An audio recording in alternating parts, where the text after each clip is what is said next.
Now moving on, we're going to now speak with Jose. And Jose Diaz is a um, he is a software engineer at Ableton. And how long have you been in Ableton now, Jose? About 2 weeks, 3 weeks now? This is the beginning of week 4. Week four. Yeah, so nearly at your 1 month anniversary. And That's right. And just to read your bio, you're previously a musician and a recording engineer. You're from Brooklyn, right? You're from Brooklyn, New York. Hmm. Yeah. And you entered the audio software industry after graduate studies at NYU's music technology program. Originally focused on audio plugin development, you're now interested in building larger systems. And Hmm. thank you very much for joining us. So, Yeah, of course. how are you enjoying Berlin so far? Oh, it's fantastic. I mean, it's a whole lot a whole lot to adjust to. I full disclosure, when I landed in Berlin on the 5th of February, it was the first time I'd been in Europe and not in an airport and not in, well, I mean, I guess the UK isn't, I've been to the UK, I've never been to Europe, never been to Germany, never been to Berlin. So it's a whole lot at once, but it's fantastic. I'm getting myself set up and it's really, it's really cool here. Everything's locked down though, so it's really hard to get a real flavor for what it's actually like here. But I mean, Oh, you're generally, it seems like yeah, I went away. Sorry. Generally, it seems like a great place. Yeah, what was the first thing that you noticed that was one of the biggest differences between the US and Europe? That is a great question. I mean, the architecture is so much different than New York. Brooklyn especially. I didn't grow up in Brooklyn, but I've been living in Brooklyn since 2016. I had been, and Brooklyn, is all single family homes. It's predominantly, not even predominant, but there's a lot of single family homes, a lot of brownstones, right? That like are kind of repurposed into like 3 apartment dwellings that are kind of. But here, yeah, for example, here I'm in this huge like apartment block with a garden zone in the middle of it, and that feels like, and all the buildings are way shorter here. So I was like, this just the nature of the space is completely different here. Yeah, yeah. One of the first things that I noticed when I moved to Europe or moved here to England was how early things close. I don't remember if it's that way in Berlin or not, but everything used to shut here, and it still does for the most part at 5 o'clock, 5 or 6 o'clock in the evening, and that's it. I don't know if I'm still used to that. That's a pretty big change. Um, That's kind of early. Well, here things close at like Sunday. On Sunday, stuff is shut. yeah, yeah, not like us in America with 24 hour 24 hour Mhm. service. Uh, Yeah. Yeah, so it'd be great to talk a little bit about your background. So you said that you're a musician and a recording Hmm. engineer. So were you actively working in the studio? What sort of instruments did you play? So basically, what happened was in 2009, I graduated from Temple University with a degree in anthropology. And I decided to move to Seattle and start a rock band because I wanted to be in a rock band. I wanted to sing rock music and play guitar and all that and tour and all that stuff. That experience led to me very quickly to recording myself, my band, and then recording other people, and then working in larger studios and doing internships and things like that, and getting to work on some cool records. So after a few years of that, I moved to New York and ended up working in a commercial studio in downtown in Lower Manhattan, uh, recording and mixing music for TV and for TV shows and for commercials. So it was then that I finally got to work full time though, because I had been, working at grocery stores and at coffee shops and things like that during most of the time when I was an active musician and audio engineer. But then finally I moved to New York and I got this gig where I got to do it full time. And that's when I realized that it wasn't really a great fit for me. Uh, I didn't like the hours just weren't working for me. The idea of having to be on call, I didn't like it as much. And also I felt like the economics of that industry have just shifted to a certain extent that personally it felt like I was going to have to put a lot more in order to see stability or even wealth uh, going forward. So I was like, I need to figure something else. My wife just laughed at me for saying wealth, but And what led to your curiosity to get into audio software development specifically? I'd always had a really close relationship to my tools. I was in that generation, I think, of people starting up where it was cheap enough to buy, Pro Tools and like an O3 and then start messing around with crappy little plugins. And it definitely was, I mean, if you really were trying to like maybe build some kind of business, right? That was far cheaper than putting together a competent multi-track tape recording system. But the thing was, at the time, it all still kind of sucked, right? So and that's it sucked in terms of stability, in terms of sound quality, in terms of features. Um, but it was what it was. It worked. It worked enough. And I think over time, I actually, I've always been kind of obsessed. Like when I was in high school, I was trying to figure out how to record stuff, and it seemed like the easiest way was through digital technology. I really wanted a Mac, an iBook, so I could like use GarageBand, you know. And so I've actually always just been really obsessed with the actual recording part, and that's always been associated with me to the computer. And then over time, I guess it was me being obsessed with the computer and the DAW, and then also the different plugins I was using and how that kind of affected my workflow, whether that made things easier for me or harder for me. So when I decided to go back to school, I was trying to figure out what my focus would be. And basically the first thing I thought was, well, I'd like to work on audio plugins. I'd like to work on audio software. But the thing was, I didn't really have any kind of conception of myself as a person who could do that stuff. I was a musician. I was a liberal arts person. I was an audio engineer. So like doing things like DSP or computer programming, that seemed like totally out of things that I could do, right? But that's definitely like the first thing that I thought to myself. So I had to abstract that too. Well, I want to do work that benefits people who work with sound, and that was kind of the viewpoint that I went into my graduate studies with. That I was going to try to find a way to direct my studies in order to do that. And it turned out to turn into this. Amazing. And so tell me about your initial foray into programming. Was C++ or C the first language that you learned, or was it a different language, doing web programming maybe? First language that I seriously had a relationship with would be Python.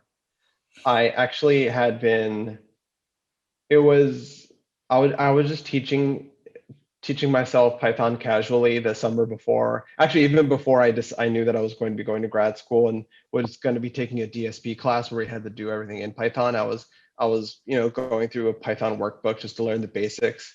I took a little bit of C++ in high school, but I hadn't made that connection between like digital audio and C++.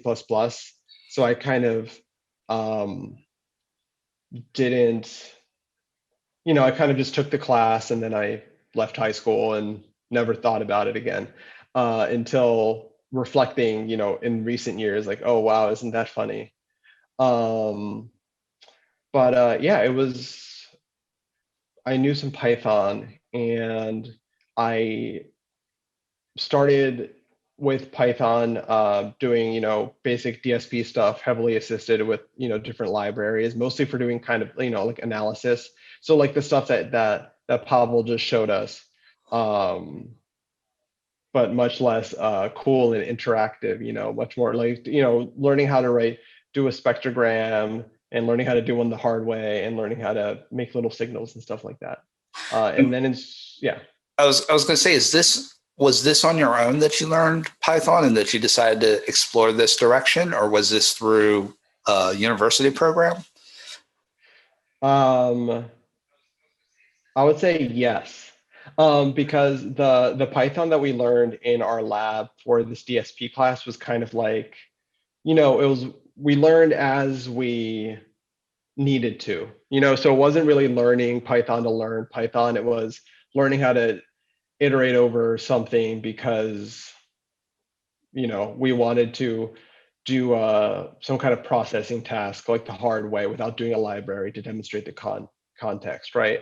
And then also, I feel like there's a lot of that. There was a lot of that in my program. I took a music information retrieval class also, where I feel like in a lot of ways it was a Python class because, a lot of it was, understanding the concepts of what you're trying to do, and then knowing how to basically write good sorting algorithms to take these like big, tables of multidimensional data and Mhm. um, feed them into different classifiers and then be able to abstract different types of information out of them. So it was a very like goal oriented Python. But before then, I was just doing this book, Learn Python the Hard Way, where it was just a very like, it was like a code with me type thing, like where it was like literally like, he would show you the code to write, and it was just about like, then there'd be like little exercises like comment every line, make sure you understand everything, just to kind of learn the general comings and goings of the language. Hmm. And did you find when you were starting out that way of learning was effective? The code with me style of learning, or following along with tutorials, or did you find that there was a different way for you? It's hard to say. I think it was really helpful to get me excited about the topic and to motivate me on the topic. But I think it definitely had its limits, and I hit my limit when I was working on my plugin for my thesis, right? And basically all of the C++ knowledge that I had been derived from this kind of code with me types of classes. Um, but then when it came to kind of breaking out of what I had learned in those things and designing my own systems, I totally had no idea how to do it. And actually, through the audio programmer community, Matt Cat, he DM'd me and he suggested that I use templates for something, and I was like, "What's a template?"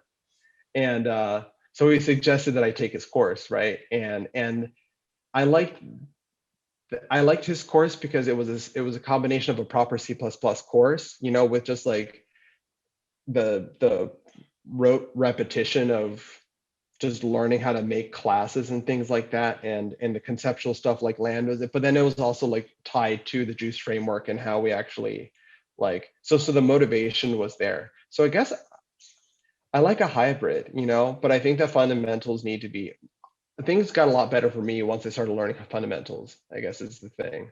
Hmm. Hmm. Yeah, and what do you think those fundamentals are? When you say fundamentals, what do you mean by that exactly for people who are just starting? um I suppose what I mean is more C++ focused.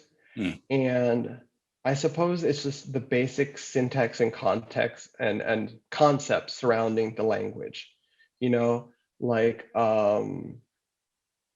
how do you compose class, and I guess maybe fundamental design concepts, so um, what are classes, right? What is the best way to structure like an object um, as an idea of a thing that solves some kind of problem or provides a service to other code that calls it, so from very high level stuff to if I see, how do I read a function signature in an API, like what is this thing in the front that, this is the thing it returns, and then this is the name of the function, and then this is the argument, like simple stuff like that. And then also to the, so I guess it's not fundamentals. I'm sorry. I'm getting it all mixed up. It's a lot, you know? Yeah, it is a lot. And I think that you bring up a great point, especially when people start making the transition into C++ and trying to pick up juice, which is that a lot of the uh, a lot of the problems starting up tend to be C++ problems. Language barriers. I know for me it was definitely that because if you're trying to use an API and you don't really know how to use C++, you're essentially trying to navigate a forest without a map, essentially. That's exactly, and you know, and I think you especially see that in the Juice DSP classes because they're all really, I think that they're all really cleverly written to be super efficient, right? To be super generic, so you can have flexibility when you're defining them, and also so they don't have to repeat a bunch of code and you know all that good stuff. That why we do that. But as so now I look at it and I think, oh, that's cool. But I know for a fact that the first time I even tried to, and I actually gave up on it, tried to use, I don't know, like the IIR coefficient design thing, Hmm. because then that's a perfect example actually, because um, I had a brush with I think it was you know the semantics of like whether a class or an object is copyable or not, right? And how that how they had designed it specifically, right? They deleted the copy constructor, right? So then the compiler will not let you copy it. Hmm. And in an attempt to kind of very firmly tell you, this is not how you use this class, right? But for me, who didn't know what I was doing, all I was like, crap, I don't know what to do then, you know? Yeah. Um, but then with more kind of with understanding of different kinds of patterns um, uh, under my belt, you know, it would be a different outcome today.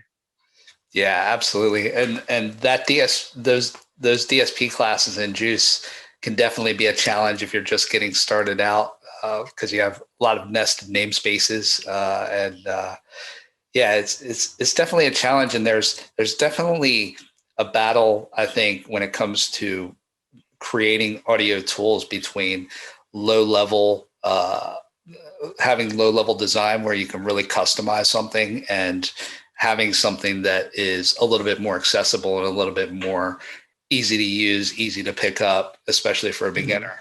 And yeah, so very interesting. So we had a couple questions. One question was what instrument you played in your rock band? I played guitar. Okay, nice. Lead or rhythm guitar? Yes, you know, Oh, kind oh, of goes kind of everywhere. nice. Who were your influences? Would it be like Hendrix or was it more like Floyd or It was pavement. It was just like it was a very sloppy kind of ego exercise, you know. I wrote the songs, I sang the songs, I told everyone when to show up for practice, all that, all that stuff. But the result was weird, it was somehow shambolic despite all of that type of a personality control. uh Um, yeah, but I mean, whatever. It was, I mean, it's part of the reason I'm here, and I'm happy that I made that music, and I feel good about it. I feel good about the relationships I built during that time. I met a lot of amazing people, not just the people I was in a band with, but people all over the country. And people that I keep in touch with someone in Italy who lives in Milan who was in my band for, you know, for a couple years. So I mean, you really can't. I wouldn't trade that for anything, honestly. yeah, one question that I wanted to ask was just about um, the relationship between being able to make audio plugins or audio programming and needing a background in sound engineering or in playing an instrument. Do you think that that's something that's essential to be an effective audio programmer, or can a person do it without having a background in music? I'm curious to hear your opinion about that. I think it depends on the type of organization. You know, I think that if you just want to make things yourself, like for yourself as a one person entity, if you want to be a Valhalla or if you want to be like a Newfangled Audio, um, you're going to have to, I think you're going to have to be a little bit of everything. Just because you don't have the luxury of specializing like you can at a larger organization. But I Mm, don't think you have to, in terms of if you want to be part of a larger organization where you are just doing GUI or you're writing the business logic for something, or if you're just doing DSP, right? Like, and I think that there are a lot of people who are just passionate about listening to music, and maybe strum a guitar a little bit or something, but aren't serious. But then, you know, they they are also very effective, DSP or computer engineers. And that's something I can actually really identify with, because I feel like my desire and my perceived desire to be an audio engineer and to make music went down severely once I started audio programming. uh-huh, I think personally for me, I felt like I was directing energy towards music still, towards building something. uh-huh. Um, I think it's more important to honestly to know C++. That's, I think, the thing that changed that turned things around for me pretty quickly once I had a real command of the language, or somewhat of a command of the language. Yeah, and then another question that we had was about the class from Matt Cat Music that you had mentioned. I thought we'd give a shout out to that. So that's called Programming for Musicians. It's a great class from Matt Cat Music on the basics of C++, geared towards musicians. Big shout out to Matt Cat Music. He's coming with another course soon as well, so we'll be giving some more information about that soon. Um, Great. So then you started learning C++. Were they teaching C++ at NYU at all? Not in the, so the NYU's music tech program is a very academic um, program that's focused more on things like, it's really focused on music information retrieval right now. They're really focused on audio engineering, like very high level audio engineering, um, and also 3D audio, and also computer music. Um, so I had to kind of do the C++ part on my own, because I was really, and the important thing to me was that they did give me the space to kind of just do what I wanted, like it was kind of a practice in, well, you want to make this plugin, you just need to shape your thesis in a way that this becomes an academic project where you are, actually like interacting with the extant literature and asking a question that can be solved, that can be answered or at least somewhat addressed by observing the thing that you made. In my case, it was the thing that I made in a room playing music with three engineers on faculty, and getting their feedback. Yeah. Um, Really interesting. Is that does Schiffman teach at NYU? Daniel Schiffman? I don't think so. Okay. I know he teaches in New York somewhere. I'm not sure if it's NYU or somewhere else. Do you know who Daniel Schiffman is? No, no. Who is he? So, are you familiar with processing or P5JS at all? Oh, yeah, yeah, yeah. Yeah, so he's the person who does the coding train, the weekly live streams.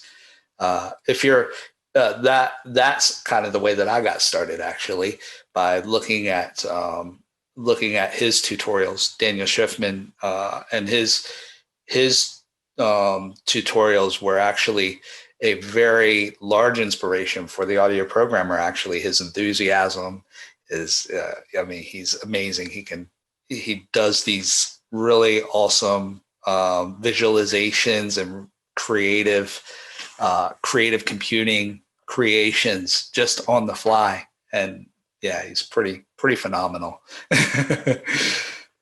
That rocks. I just looked him up, and he is indeed, I was guessing he is an ITP guy, which I feel like there are a few. So he's probably taught at the music tech program. There's this other guy, Luke Dubois, who who's I think he's a pretty notable kind of information processing based installation artist, who also is kind of like mostly an ITP, and then kind of once in a while will teach like a 3D, like he's a Max guy, I think, a Mm. Max person. Yeah, yeah.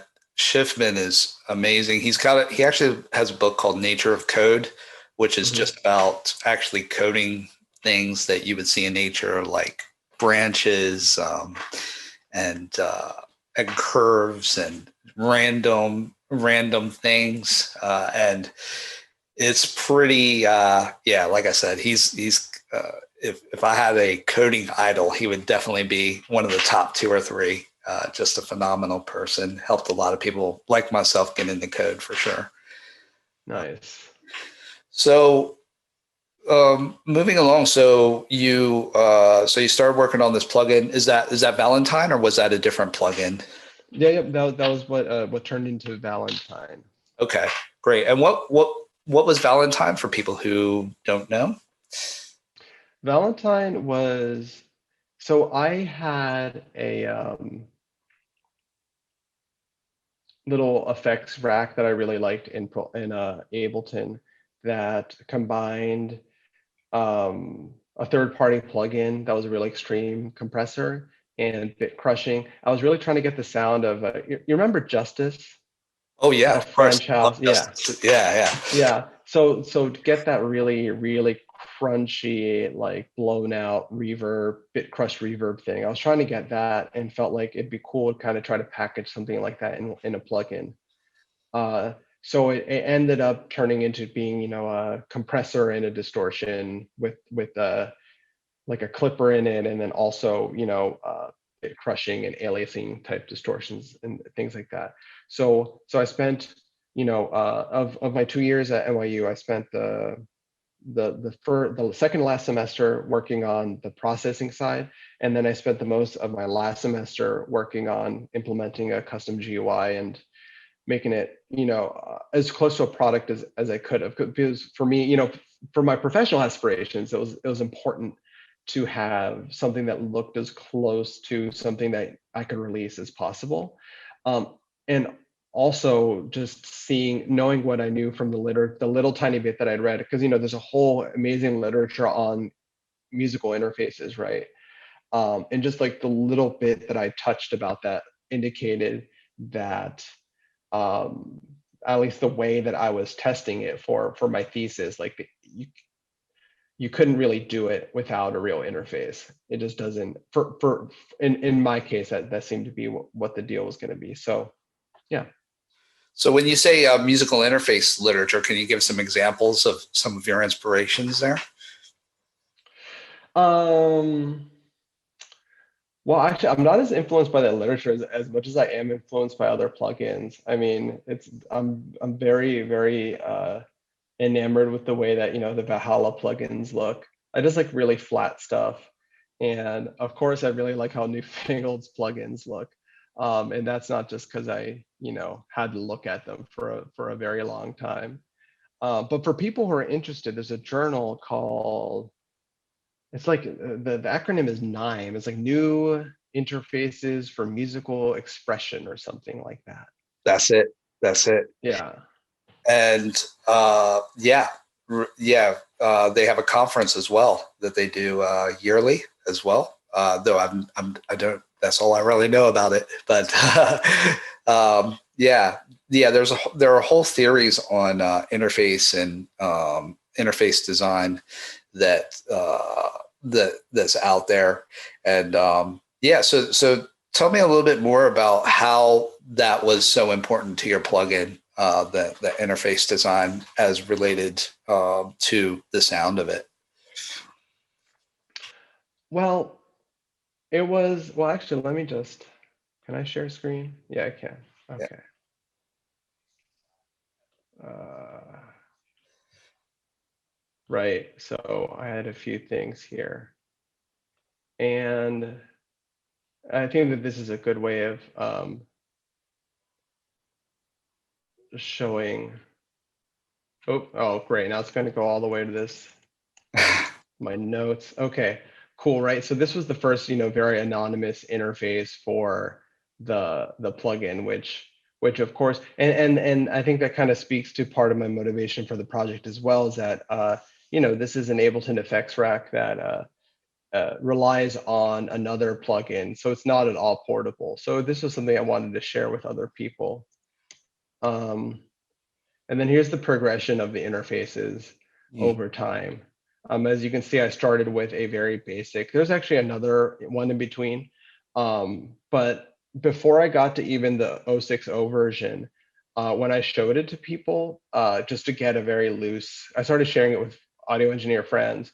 The majority of their comments were all interface related. Even though the interface was the part that was not done, it Mm. was all like, I don't know how to, like, either positive or like, oh, I'm a little confused about how to use this. I'm not sure about even about the intention of this plugin because of the manner in which it operates. Especially for a compressor, there are a lot of different ways that you can um, change its means of operation that have severe implications for its interface. Like in my case, right, I chose for it to operate like an 1176 Mm. in a sense, right, where there is a fixed threshold point, or at least there's a fixed threshold point over the course of an input. And the way that you increase the amount of compression, right, is by driving it harder, by delivering more signal to it. So for some people, that can feel like a counterintuitive workflow if they're used to a plugin that's more like an SSL plugin, or like even like a normal the stock Ableton plugin, where the motion is like you're dragging down because you're bringing the threshold down instead of driving the input signal up. Mhm.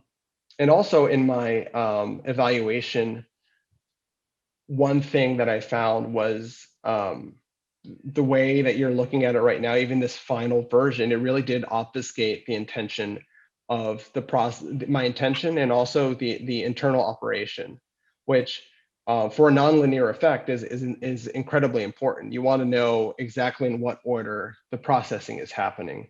And in my case, this interface, for example, implies that it's getting compressed and then crushed and then saturated, which is not at all what's happening. And then there's this nice mode button here that's like, what is this even doing? So and the people who evaluated the plugin, they pointed out those things in a much nicer manner than how I just described it. But yeah, that I think so. There's that raw, like, how do I use this? What is this for? And then I think that there's also just like the subjective, that's something, like I've definitely not used plugins because they like look a little offensive to me, uh I mean, it's never like this hurts my eyes, but there's definitely some plugins that's like, Yeah. no thanks. Yeah. You brought up a great point in interface design where I think a lot of people, when they're using plugins, they don't even realize it. But when you first open a plugin, you tend to go towards the top left as the first kind of port of call, and then move to the right and down. And that can be very confusing if your signal chain, if the first thing that you have in your top left isn't the first process in the signal chain. I see so many people get that confused. The interface is so important to defining how people actually use plugins. Um, yeah, very interesting. And then from there, then you did an internship at Eventide, right? I did, yeah. I interned while I was finished, like the summer I was taking Chuck's course and hitting my head against the wall with this like little basic juice demo. I was interning at Eventide. I basically it was through a connection, another student in my program who had interned the year before, and he told me that interns there got to do real work and that it was a paid internship. So I applied and interviewed, and actually all the like the DSP intern and all the software engineering internships, they all were filled up by people with a little more experience. But the owner actually, he had this recording project that he wanted to do, like a little pet project, and he asked if I'd be willing to do that. So because of my audio engineering experience, so I spent the summer making recordings for Eventide, and also writing. I wrote, speaking of Python, I would say I learned most of my Python there, because I wrote this monster script that took a bunch of data from their H9000, their big flagship processor, and turned it into a nice PDF showing like all like 1,000 some algorithms, all the descriptions and data and stuff like that. So those are the two big things I did there. Yeah. Wow. Interesting. And so let's talk a little bit about the application process. Some people ask us all the time about getting internships. What should you say? What should you do? What did you think? What did you think it was that really led to you being to that internship? What was it on your profile? What was it on your in your skill set at the time that really led them to say, okay, yeah, you can come in and work with us? I think for the internship, the fact that I had that personal connection really really important to get attention in the first place. Mm. And so I guess I'll start at the beginning and the end, because in the beginning it was that, and then it was in the end I was lucky enough to have had this previous experience as an audio engineer. So I was willing to be flexible because I wanted to go there and do DSP or do like actually work more directly with products like the other interns did. But I chose to be flexible because I just wanted to be there, and I wanted to like learn from what was going on and actually see what the inside of an actual audio company looked like. But in terms of besides that, I mean, I was really, I tried to be really positive, and I actually don't remember. I think I showed a very rudimentary version of not even Valentine, but like of a juice project I did at the end of a class that was the first concept of Valentine, Mm-hmm. in order to, so even then, even though it was like not great by any means, I had something to show them to at least, I can put a few classes together and call it a plugin. Mm-hmm. I know how to set up my Xcode at the very least. And I just went in there and I did my best. It was a very, for Eventide, it was like basically like a ping-ponging between a bunch of different engineers there, where they all asked me different questions based on what their needs were going to be in terms of the work that they were doing, right? So I just did the best that I could, because that's the thing. Like it's really hard to. Um, I think it's hard to prepare for a thing like that, and I think the most important thing is to even if they start asking you stuff that you have no idea what's going on, just to stay positive and power through it. And if you need to, just say, I don't know what that is. Like tell me about it. Because you can use, I feel like you can use those interviews as a good opportunity just to learn a bunch of stuff and to find out a lot of interesting things, even if the whole time you're like, oh, I don't know what this is. I don't know what this is. You're learning, right? Mm-hmm. I think that's why it was important to also have something like a project, because it was a way that I could like direct the conversation towards something that I knew about and could be excited about, even if I kind of didn't totally, I wasn't on a very high or experienced level. So I wasn't able to like really say, oh, I'm doing this amazing thing, but at least I could show that I'm really passionate about it and that I care about algorithm design. I care about effects. You know, I know about effects. I understand the stakes. I just tried to show them who I was. Mm-hmm.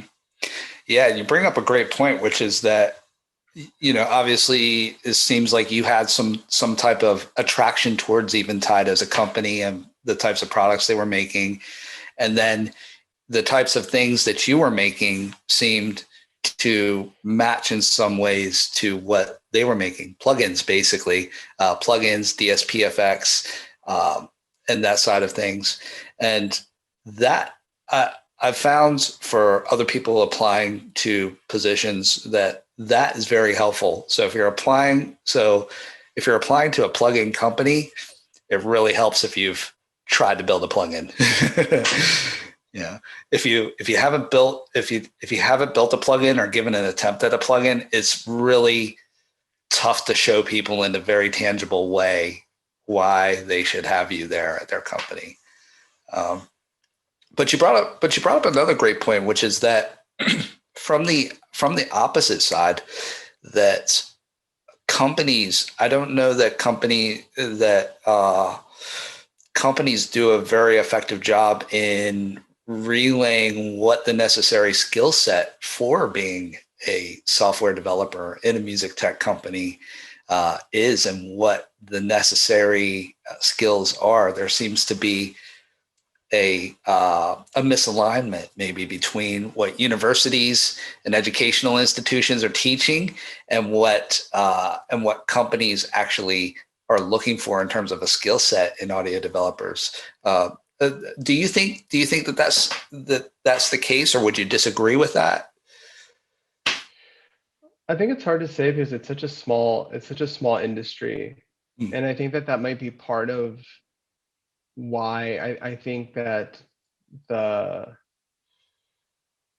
way at least I don't have enough experience to really know, but it seems to me that when you have a smaller company or a smaller operation, that um, it might be, I think it's a bigger overhead, right, to kind of put together a really rigorous system for acquiring talent, especially if like maybe you're not even like hiring a bunch of people like a year.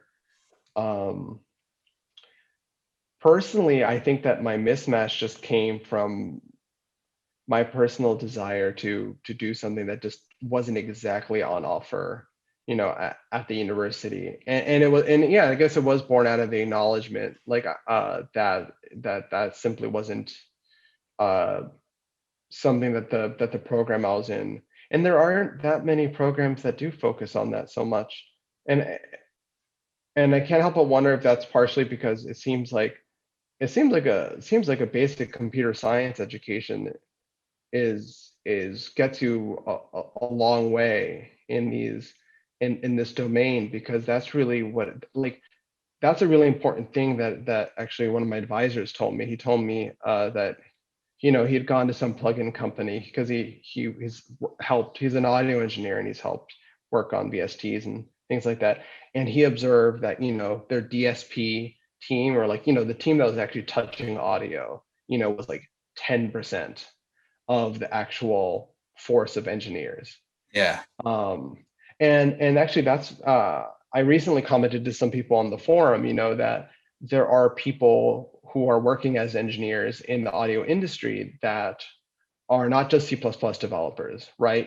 Because there's like web developers, there's backend developers, there's a lot of different stuff. There's like, QA people that write a lot of Python and like run a lot of tests, So there's a lot of space, I think, for a lot of different skill sets as well, depending on what you want to do, right?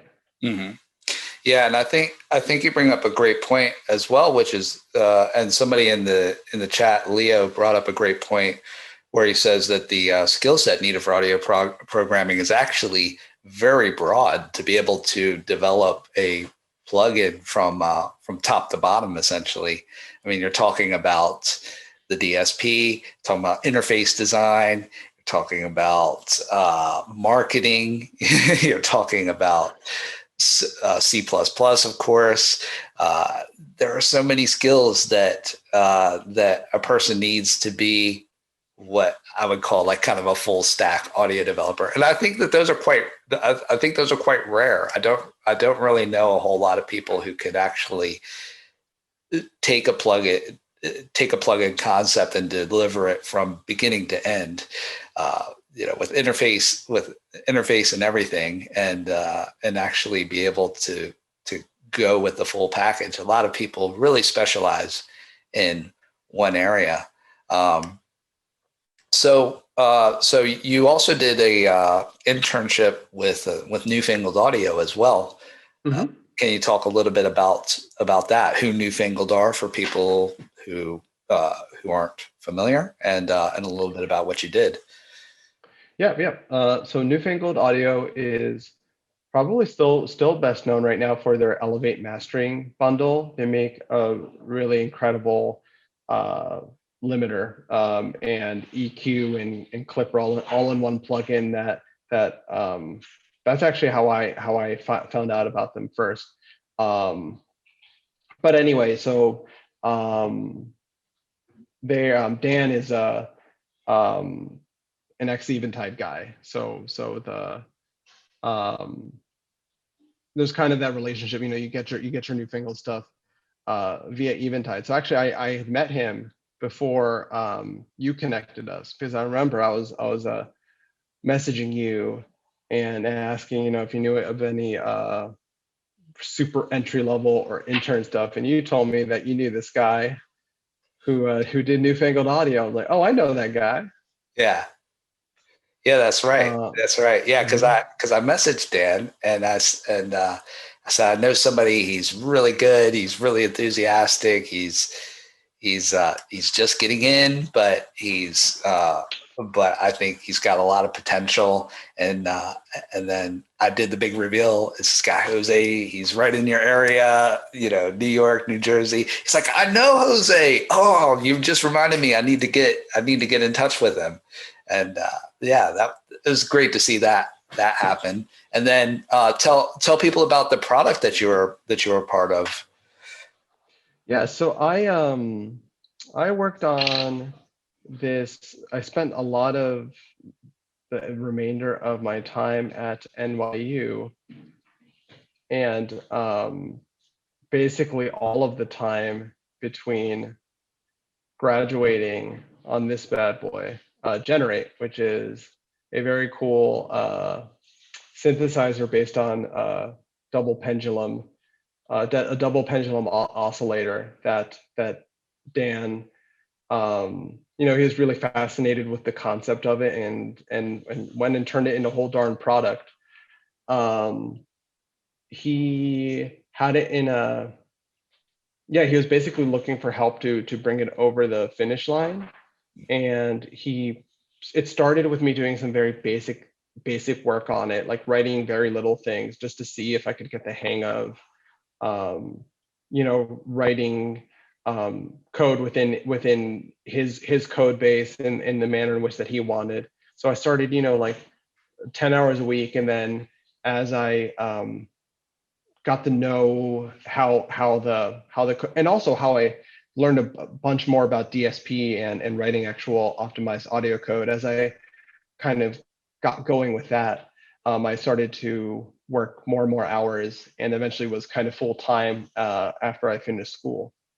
Um, yeah, and I would still be there if I hadn't had the chance to do Ableton, honestly, because it was a really great experience. And it's honestly, in a lot of ways the reason I'm at Ableton, because uh, the raw just amount of time I spent writing code there, and then also being exposed to just a, a bunch of different types of problem solving, like in a lot of domains. It's actually hard to talk about because it's like just to list the types of things I got to do there is like it just sounds like a big mishmash of from GUI to algorithm design. So it's like it was awesome. Yeah. Wow.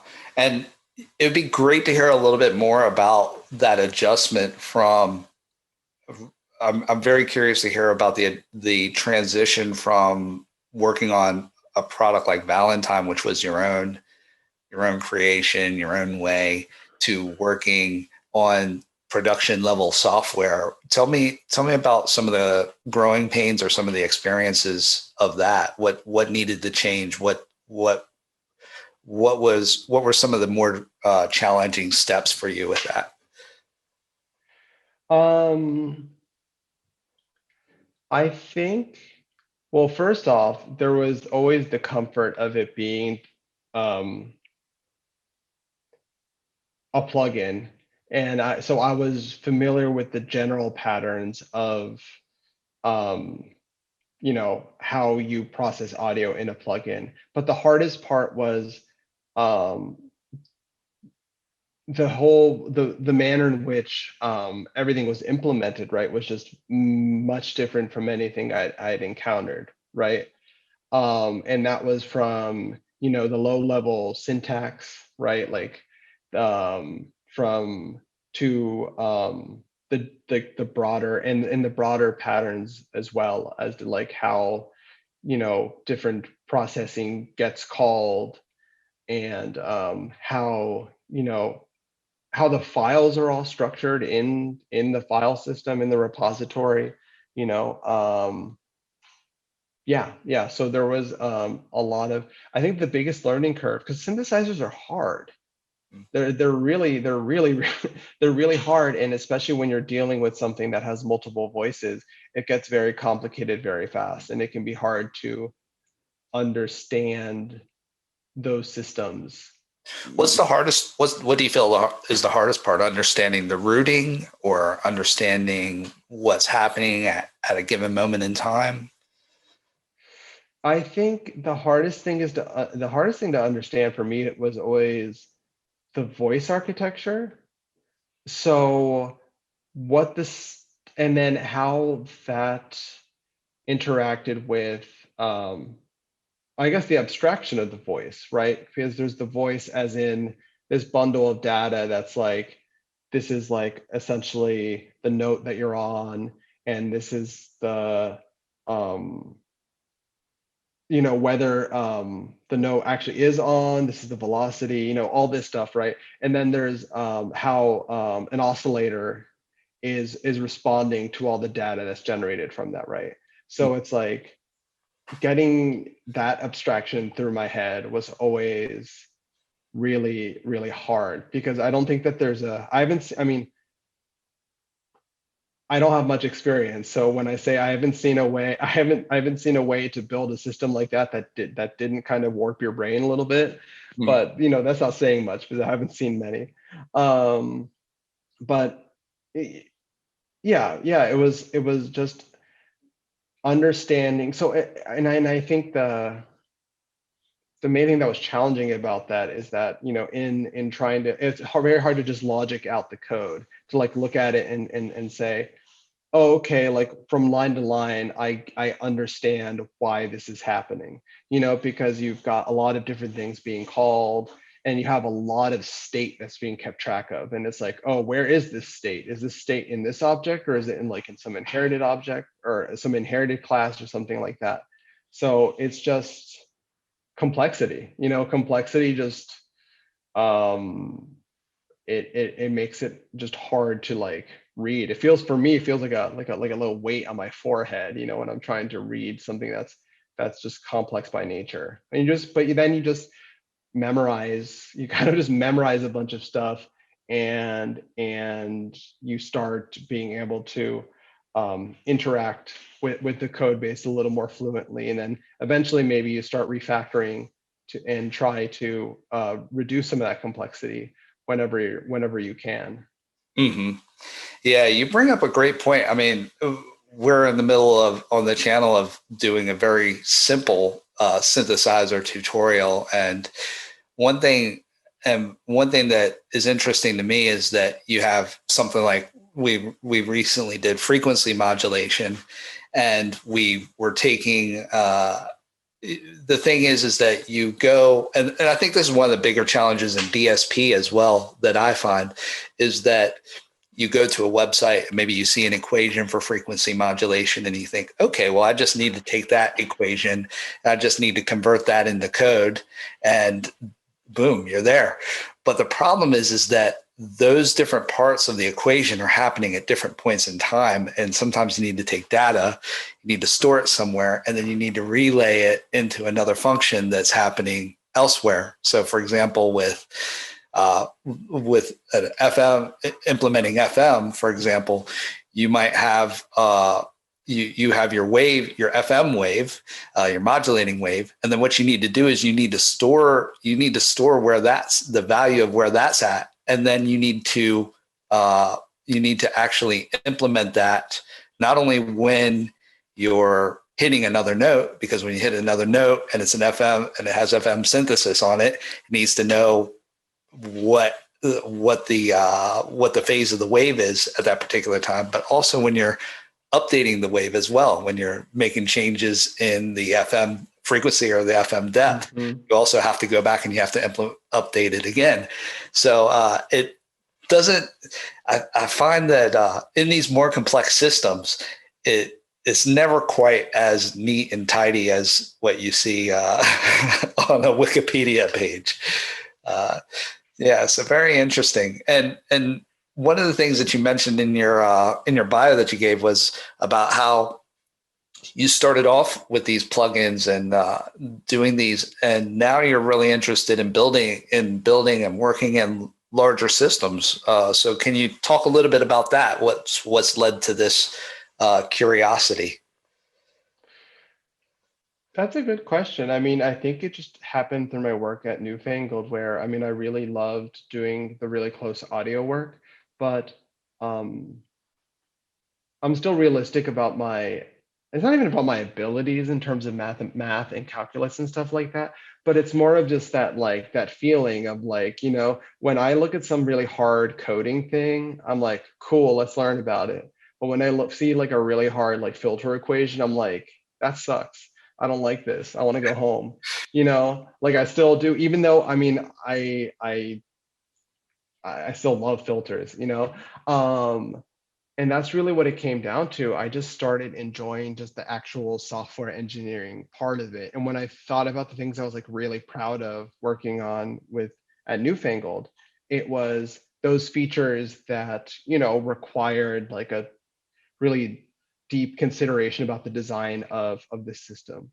Mhm. Um, Yeah, very interesting. And let's talk a little bit about what led to this journey with Ableton. So how did that happen? um, I saw a tweet from an Ableton from Anna, who gave that great talk at ADC 2020 about prototyping and about the perils of improving legacy code. Um, yeah, she tweeted that people that they were looking for developers, Hmm. and I at that point I was confident enough in my abilities to message her and say that I was interested, and so that started I think from that time to the time I got an offer was 6 months. Mhm. Probably would have been significantly shorter had it not been for Corona, for COVID. But yeah, so that was it was a lot. It was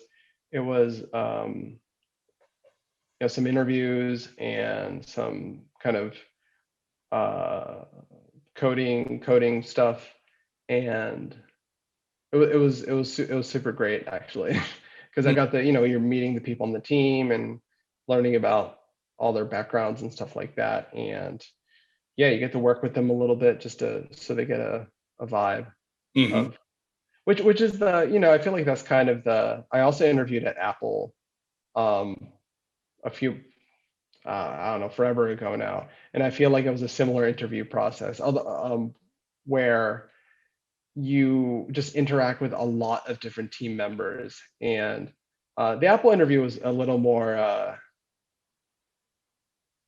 challenging. You know, Mhm. I feel like I don't mean it that way. I mean like I felt like I was really being like tested. Like, do you know your like at the Apple interview? Like it was almost adversarial to a certain extent, which definitely was not the feeling at Ableton. Um, anyway, but the point was is that there's you spend several hours meeting the 7 or 8 people that you'd be working with and talking to a supervisor and getting they're getting a read on you from like what your general disposition is to what your coding skill is and whether whether they think you're going to be suited to the work. Mhm. Yeah, you bring up a lot of great points. One of the points that I wanted to key in on was that you said when you were getting ready to apply to it that you felt that you were ready. You felt that you had you stood a good chance there. And one thing that I noticed about your progression, your career progression, was that it started off kind of, it had a very kind of linear curve to it. It started with Python and non-real-time processing. Then you went C++. Then it went Valentine, from kind of rough, very rough plugin to something that kind of resembles a finished plugin.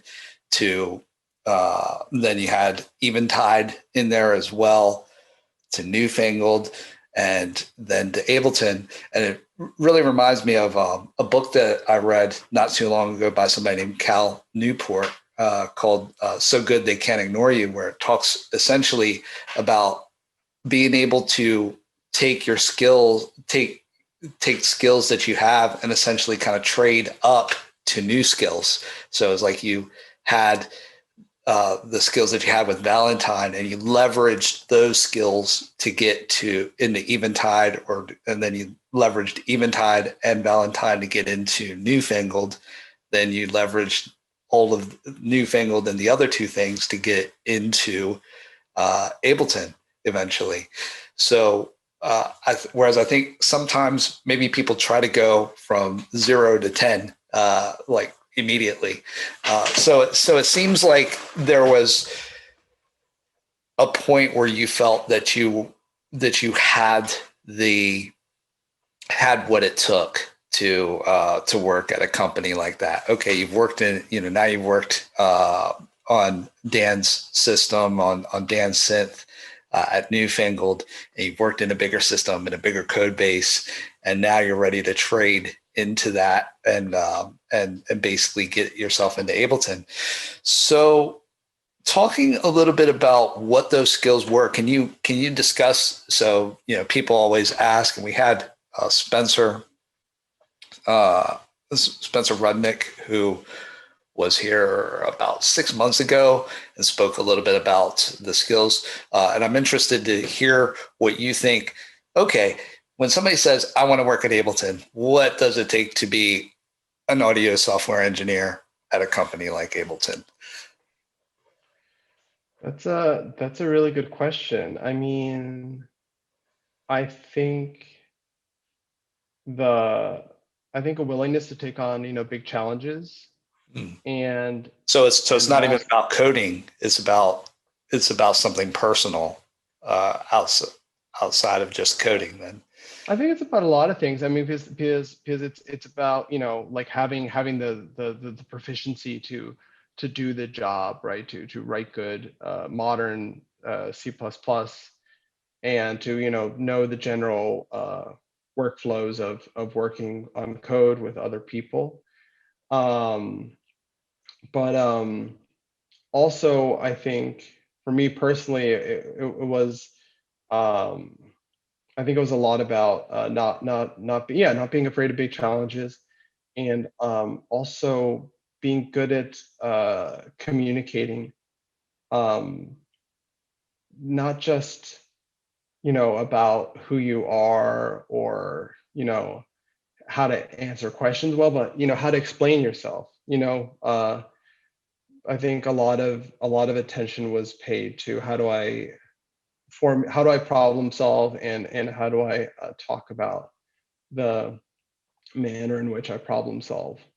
Yeah, that's interesting. And I know that you can't tell too many details about what you do, what you work on. Can you tell us a little bit about your team? How many people do you work with on your team? I work with directly just one or two other people on the things that I'm working on right now, and then there's a larger team that we're part of that kind of covers a bigger area. So that's been really great. It feels like a good combination of being able to kind of do direct work, which is a very small group, and then also have this bigger picture and then our work, often, just like anything else, often it involves talking to other teams as well that are, scattered across the organization. Yeah. Can you just give us a brief walkthrough of what a typical day might be like for you? I imagine it might change from day to day, but just a typical day in your 4 weeks that you've been at Ableton? Yeah, well, today, I mean, it's been a lot of onboarding, so a lot of meeting. Actually, so I started today with a Zoom meeting with a team member that I hadn't met before, just to talk about whatever. And then I had a check in with a product owner.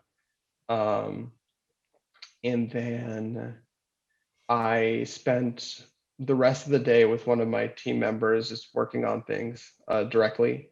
And On code or yeah, on code. okay. And, that can be literally working on code or talking about working on code. And most of my days have been a variation of that, just but with, a heavy emphasis on getting to know you type things, of course, just like any other company would do. Amazing. Yeah. Um, yeah, that's really interesting. Let's see. I'm trying to think if we have if anybody else has any other questions, please ask. I'm running out of questions. So one question that we have from Julius is if this plugin is available anywhere, Valentine, that is. No, not yet. Okay, great. So, uh, are you gonna release it or are you gonna open source it? Or is I don't that know what I'm going to do with it. I think I'm going to. I mean, I think I owe it to myself to kind of finish it, and do something proper with it. But I want to give myself a nice amount of time to adjust to my environment here, Hmm.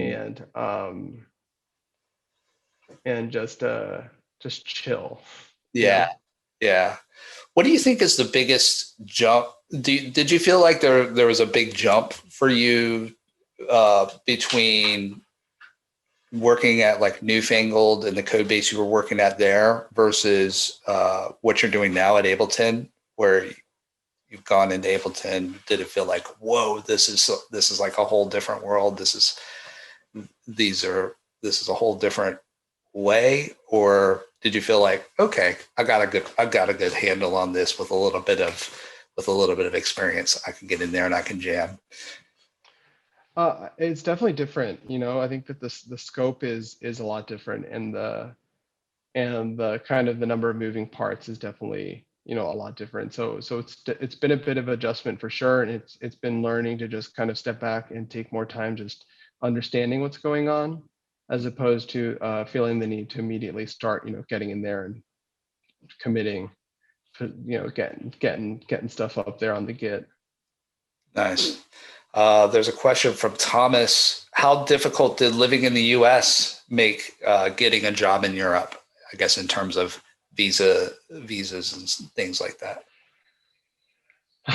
That's a good question. I mean, again, like COVID made everything weird. So we had to do a lot of things differently. We had to get our visas beforehand, and which is kind of backwards from the way that I guess most people typically do it. At least because in Germany, for an American, you can typically come into Germany for for a few months before you actually have to get your visa to be there. But we basically needed to get our visas in order to just to show the border authorities that we had a very good reason to be entering the country from a high risk country during the pandemic. So it was a lot of stress to get the work together, but it was worth it. Did you It feel worked out. did you feel as a person that was needing to have your visa sponsored, did you feel, and this may not be, you may not know this, did you feel that the bar might have been higher than if you were actually living in Germany? Probably a difficult That's a question to answer. Yeah, I have no idea. That's a very good question, though. I mean, uh, yeah, I mean, I think, yeah, I don't know, actually. I haven't thought of it. Good question. Okay. Another question is, do you speak German? Which I know that you do Not, not. That's not yet. Working on it. and in communicating in the office, everybody speaks English, right? So yeah, so I think that answers that question. Yeah, I think that's everything. Was there anything that you wanted to add? I know that you had a presentation or that you had some slides that you wanted to present. Was there anything that we missed out on that you wanted to touch on? I don't think so. No, I think that it I mean, nothing besides the fact that I think that a lot of the reason I'm here is because of a willingness to, go out and find people who are interested in what I was doing, and also to ask for a lot of help. Uh, yeah, that's pretty much, yeah, that's pretty much it. Yeah, sounds like you did a lot of seeking yourself for knowledge and a lot of self motivation. I think that's quite important. And yeah, that's it's great to see. It's great to see you transition into this role. You definitely deserve it, and you've worked hard for it. Thanks. Yeah. Can So, I ask a question? of course. I mean, okay, let's start with this one. So, as I understood, you basically wanted to make like plugins, Mhm. audio processing plugins. So, what was your expectation, and how does it compare to what you actually got? Um, that's a great question. I mean, I knew it was going to be hard. You know what? I think I didn't realize how much time I was going to spend on UI. I think that's definitely the part that's always been the most challenging and honestly frustrating for me, especially metering and doing any kind of like, animations and stuff like that. That's always, I think that was the thing that was the biggest just the thing I hadn't thought of that is insanely important. We do have a question from Michael asking if you use like Big O notation in Ableton, or have you used it uh, in your professional work at all? Not really. Most times, I mean, in my experience, it seems like right when you're writing, because I'm assuming this is kind of a question about optimization. Yeah, Um, I think it's just because you know that a lot of computer science programs, they really talk a lot about big O notation and things like mhm. that. And I think this question alludes to the importance, I guess, of knowing it out in the real world. Honestly, if there's anything that I stress about is it's about memory allocation and whether or not something is going to force one. And the complexity of an algorithm, I think, is something that we think about after the fact, like when you can actually measure the performance of the system, and then you can actually see that there's something wild going on somewhere, and maybe you can do better. Mm. Have you done any testing or anything like that? Have you worked with any testing before? Yeah, I've done a bunch of profiling with just Xcode's default the stock instruments. Yeah, yeah, that seems to be a big trend at the moment, is a big trend on testing, profiling in audio. A trend that I think should definitely continue, and that I should Yes. I should probably get on that train myself. Yeah. Great. Did you have any other questions, Pavel? Yeah, I remember the other question. So, what do you prototype a plugin by combining the existing like processing plugins or like pieces, or do you like sit down, write code like with basic UI and start from there? How do you get Um, interesting effects? it depends. The first thing I did, that was using things off of the shelf. But I've also started with, going into the literature and basically coding something out just to see what it sounds like, and then and then starting from there, and then and I know that some people they like to use Macs for things like that. But I've always felt that I'm a little bit faster just using Juice to write out simple stuff, especially since there's all the DSP functions. I know a lot of people use Python, do Python as well for that prototyping. I also actually because I kind of had a middle step for my effect, where at least for the compression part, I was prototyping.